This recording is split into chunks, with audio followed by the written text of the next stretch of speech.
మా వాళ్ళేమో జనాలు ఎక్కువగా ఉన్నప్పుడు ఇంట్లో రెండు టిఫిన్లు ప్రిపేర్ చేస్తారండి. ఒకటేమో ఉప్మా, ఒకటేమో పొంగల్. ఉప్మా అనుకోండి ఇంకొక 2 గంటల్లో భోజనాలు రెడీ అయితాయి అనుకుంటే ఉప్మా చేస్తారు. లేదు 3, 4 గంటలు అవుతుంది అనుకుంటే పొంగల్ చేస్తారనమాట. ఇది 2 టిఫిన్లు తప్పించి వేరే దాంట్లో జోలికే పోరనమాట. 2 ఈజీ అండ్ తొందరగా అయిపోతాయి అండ్ క్వాంటిటీ కూడా ఎక్కువ వచ్చేస్తుంది కదా వేరే టిఫిన్లతో పోలిస్తే, అట్లా అనమాట.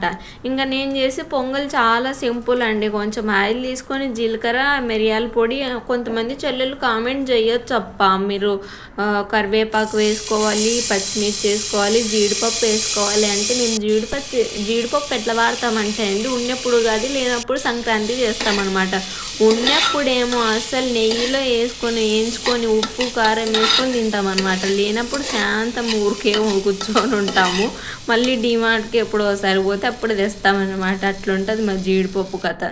ఈ రోజుకైతే ఏం వేయలేదండి, చాలా సింపుల్. కరివేపాకు లేదు, ఏం లేదు. ఇంట్లో మా వాడు కూడా తింటాడని చెప్పేసి పచ్చిమిరపకాయలు వేయలేదన్నమాట.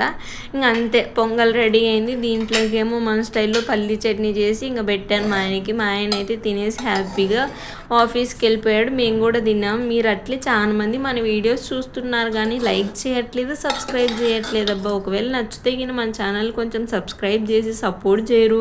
ఇప్పుడిప్పుడే స్టెప్స్ వేస్తుంది మన ఛానల్. ఓకేనా, బాయ్, మళ్ళీ కలుద్దాం.